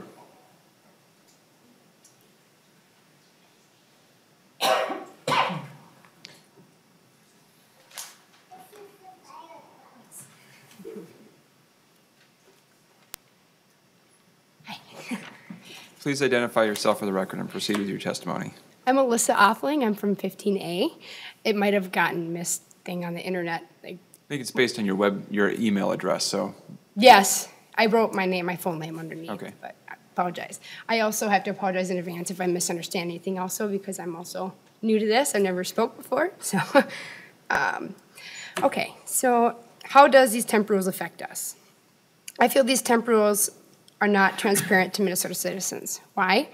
Transparency means clarity. If there's no clarity, there's no transparency, which leaves room for dishonesty, in turn of lack of trust for elected government, and unintentional or intentional abuse of control or power. More transparency reduces corruption, which I don't see happening. How can we hold our government accountable with limited openness or where and when things are moving?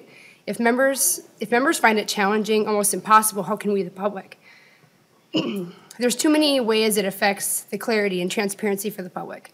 If we can't track what's going on so fast without enough notice, leaves the public no adequate amount of time to plan to make the drive, to speak on behalf of the rules, and speak on behalf of the bills that may be moving that they affect. Planning around work, families, childcare, and schooling, Minnesota citizens deserve adequate amount of time. The inability to track doesn't give all people the ability to speak. If someone can even follow it, that's not transparency to me.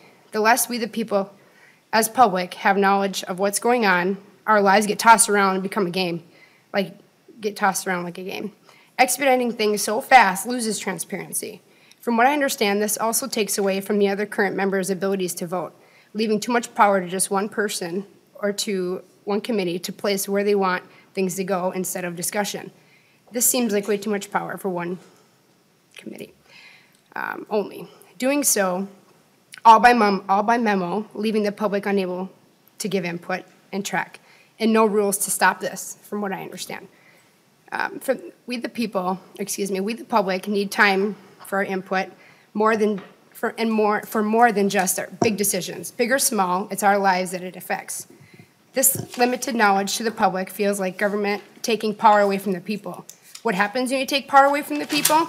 More government control. Amendment 14, Section 1 states, no state shall make or enforce any law which shall abide, meaning lessen or diminish the privileges or immunities of citizens of the United States, nor shall any state deprive any person of life, liberty, or property without due process, nor deny to any person within its jurisdiction the equal protection of the laws.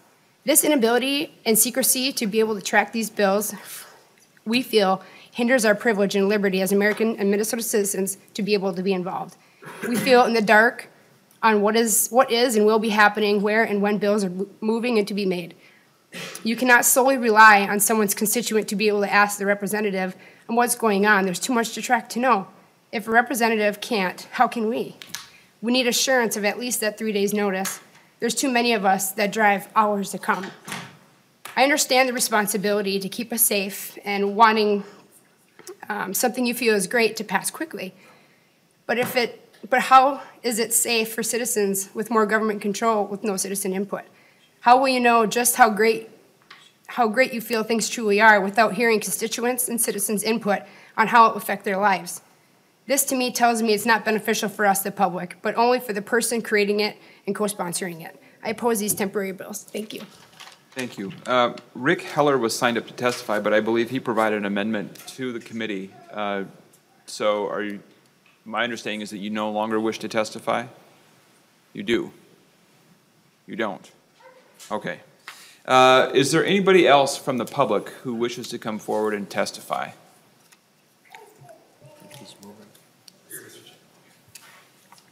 I think Rick. Rick, do you want to? Okay, go ahead, please. Identify yourself for the record and proceed. And we are over time. I recognize the public ended up waiting for a lot of member conversations, so we will continue the committee as long as public testimony is desired. So, Mr. Heller. Thank you, Chair, and people on the Rules Committee. My name is Rick Heller, unofficial representative, twice exceptional, and be able to apply your Rule 622 on page 28 regarding my action and civic engagement at the legislature. The people I unofficially represent are closely based on socialsecurityadministration.gov under accessibility, dyslexia, learning disability, English as a second language. There's a plug-in there called Browse Aloud that highlights and reads the words out loud. What that tells me is it's not that you can read anymore, it's a misused word. Can you understand oral English? Suggestion about your handouts. Post them timely online. And if not, put a link to them as they're related to the committee specifically. This is also for people to easily to find it. Another suggestion is do an illustration of all the discussion about all the words that are in this book. We know that new members come here. The research has created a book for new members with some illustrations. It's not just words anymore, it's universal design, providing multiple means of representation through action and expression. The books read out loud, but with pictures and a flow chart, it may be a helpful tool for people to get it. Until you acquire the printed word effectively, you're going to ask less questions. You're going to be engaged independently. You won't have to ask in front of everybody. Because the thing you need to ask, everybody needs to ask themselves, have they reviewed this from front to back and do they understand it? It's understanding, browse aloud.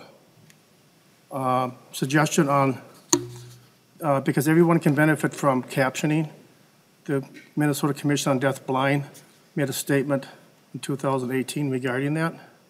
Yet with your 2-minute limit, this can impact potential people talking speed, input, output. It also can affect the captioner that's currently typing this online. An example, students in the K-12, kindergarten through high school system, it's called the least restrictive environment with special ed. They're required to provide instructional materials in a timely manner for people that are print disabled, also known as reading disability and blind. This is the least restrictive environment for me, and I believe for the public at large. Timely is important, just like I expressed about having stuff up online, simple for ease and use for people to find that. You might want to also consider defining in data practice or what the word electronic means. I testified in the LaSAR, first time they took public testimony last year, in the LCCMR, the Lotto. They never took public testifiers before, and yet they're a commission. Just like you do, you ask for people to testify in Rule 622. As far as consider Senate File 4116. Tori West about that, it has to do with accessibility. It's a working group. It's only for the employees. It will not work. It needs to be a commission, and you guys have to have oversight on that. It's my suggestion. I was not involved in the bill writing, but Ms. Hartnett and Greg with the LCC sat down and wrote that. We already have a Lent working group here for accessibility in the Minnesota legislature. I ask you to consider that. Number 4, the piece of, now I'm going to give you an example. I'm going to read this out loud. And I struck this, and it's for the public to know, it's PMM 17-03. Okay, and I struck the word, if you hear the word Senate, just put the word House in its place. Mr. Heller, 1 minute. Members, this document was passed around, and this is the document to which he's referring. This is the amendment, and I appreciate anybody that would second it as an oral motion. You do have your attorneys here. I would believe it would fit in Article 2 somewhere. It's up to you if you choose to do that. Okay, so here we go. If you hear the word Senate, it's House, by the way. The Senate must comply with accessibility standards developed by the Chief Information Officer of the Office of Services under Minnesota Statute Section 16E03, Subdivision 9, as the standards are amended from the time to time. The House or Senate Committee, as rules administrator, 1, may modify these standards to prevent undue burdens as defined in the Minnesota Statute Section 16E.015, Subdivision 4, and 2, must develop a process for granting the exceptions of these standards. So there's an example for you. When you put a time limit on it, I don't know if the captioner got that, but the piece of this is when people have difficulty with the printed word in a process, it can do a disservice to everybody. So that's basically what I have to say today, and thank you again for this time to talk, because we are here to provide fairness and sameness for everybody, for equity and quality, and I appreciate your time for allowing me to talk on this. Thank you, Mr. Heller. Next testifier.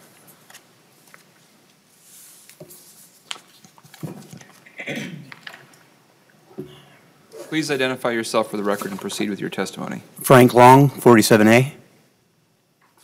I didn't have anything prepared. I just came in, listened to the questions and the testimony, some of the things I gleaned today that give me caution, talking about verbal assurances instead of actual text in the rules. I know these are temporary, they're not permanent, but that gives me caution.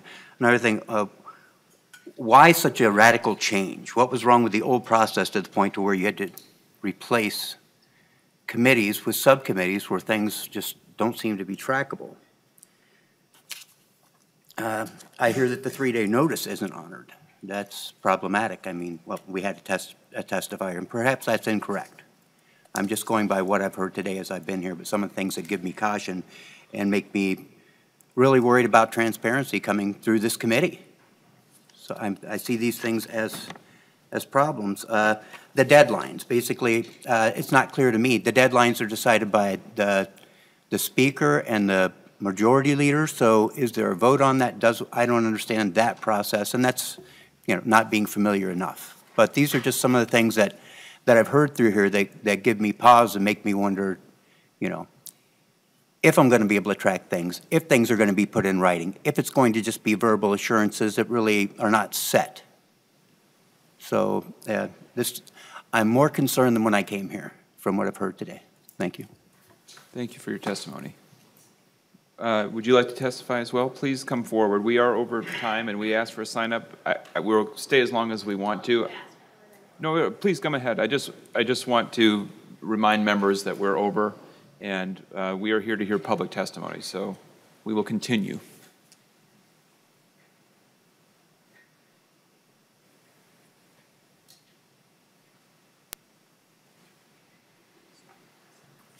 Hi. Thank you, Chair. Thank you, members. This is on the fly. I was not planning on doing this. My name is Sandy Hayner. I'm from 39B. So just a couple of quick things. A, it's super freezing in here. Just wanted to point that out. B, especially by the window. B, I observed that only one side of this room asked questions, and I don't know why that is, but I just thought it was interesting and wanted to kind of point that out. So I guess, so a comment over here about how the old rules weren't really great either because the bills laid over for the omnibus would then come back, and then these other bills were thrown in and nobody had really heard about them. And I don't disagree that that's bad, but I don't think that's a legitimate reason to then have other rules that are not great to replace not great rules. So let's just fix all of the not great rules instead of just passing new bad ones. So verbal promises don't really work in the real world, and I just bought a used car from a dealership, and lo and behold, you know, I just found some issues yesterday. So even though I called and said, well, you said it was fine, meh, too bad. So I don't really know how verbal promises should actually work in here. It doesn't seem like it really holds any water in the real world, and I think this should classify as the real world. And so while whoever is making the verbal promises might have noble intentions, I think what I'm asking as a citizen is that you put rules in place for the people who don't have noble goals, right? To make it harder for them to do the things they shouldn't be doing to us. So make it in print, you know, and enough with the verbal promises, and make it clear. And the other thing is, if you work for us, right? So you are representatives, that's the word that we use here.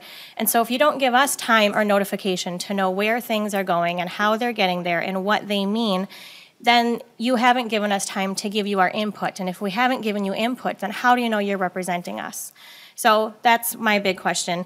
And last week, I spoke with my representative, and it's very limited time to meet with these people, right? And to say all the things that you want to say.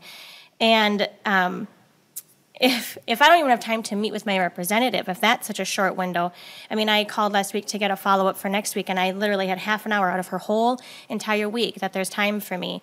And I'm not throwing her under the bus. She's busy.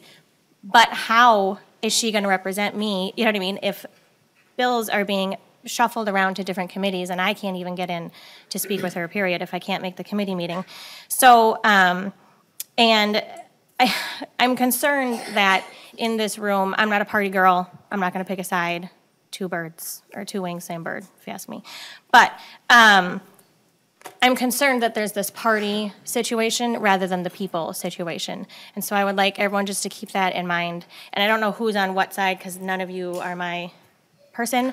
But again, the fact that one side of the room has questions and the other one's like, nope, we're good, is a little bit concerning to me. So that's what I have to say. Thank you for your time. I appreciate it. Thank you very much. So I don't see anybody else stepping forward. We have another one. Please come forward and testify.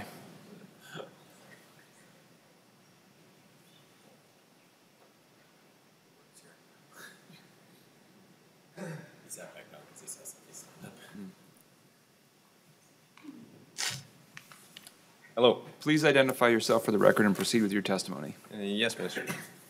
Chairman. Caleb Stromquist from Roseau, Minnesota. It's actually my first time being here for something like this as well, but this is something very important. This has bearing on how we pass our laws that we have to live by. This is big. And to be able to be properly represented, that's actually a picture of what caused us to separate from England. For an example, taxation without representation.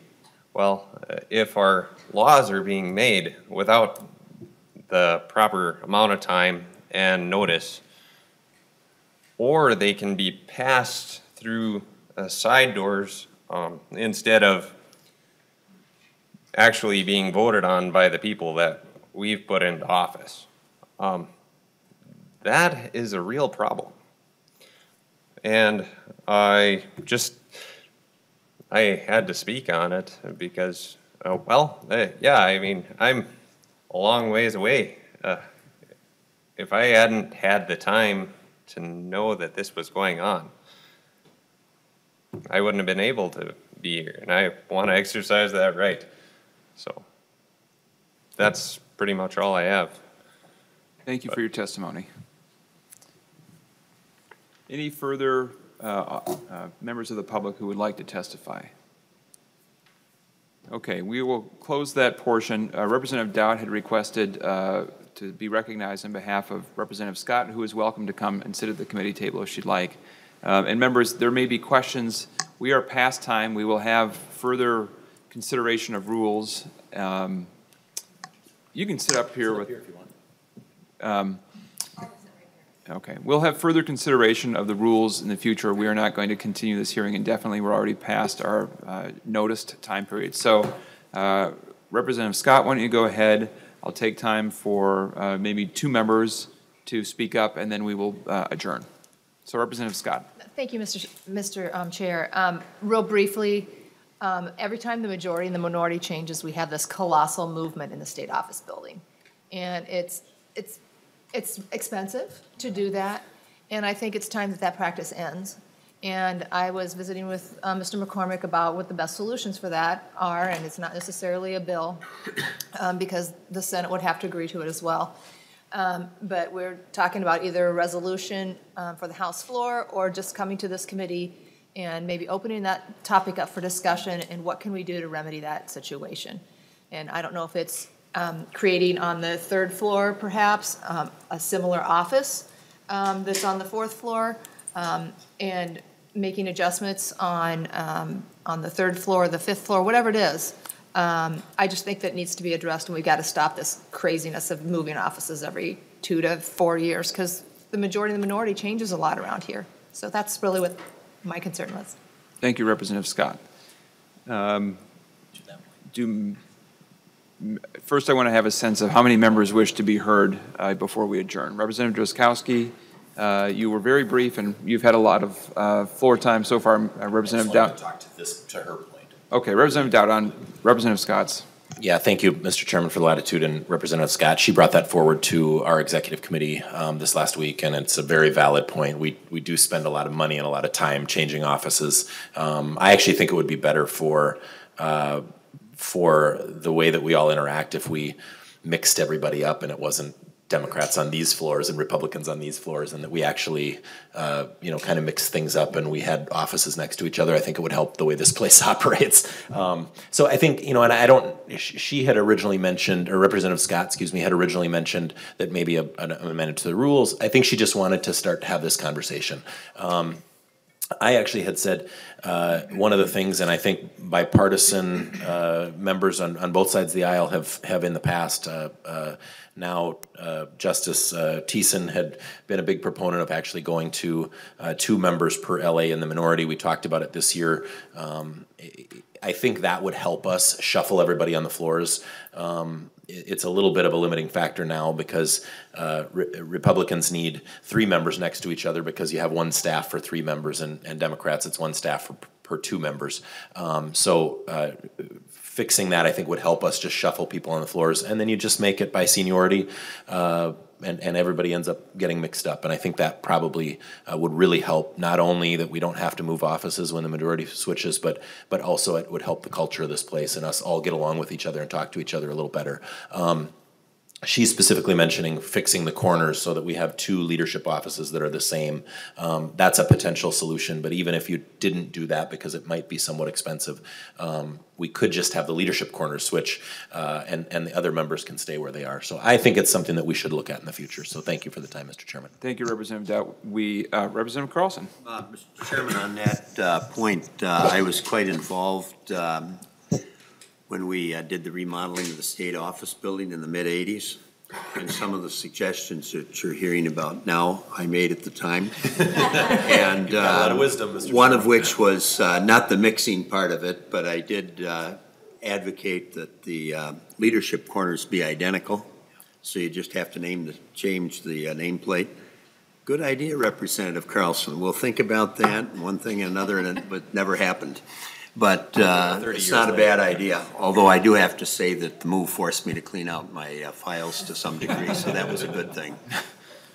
Well, yes, Representative Dowd, all I can say is we've had those same discussions, and, you know, we'll see. Representative Drazkowski, I think you're going to have the final word here. Well, and maybe Probably. appropriate timing, Mr. Chair. I'm just curious about the timing of the meeting on Friday. We understood that there weren't going to be any committee meetings on Fridays. And I know I live a ways away from St. Paul, and there's people who testified here today who very likely took time off of work to be here. I think kind of if we do have testimony, the evening time is probably a better time for them, for testifiers generally.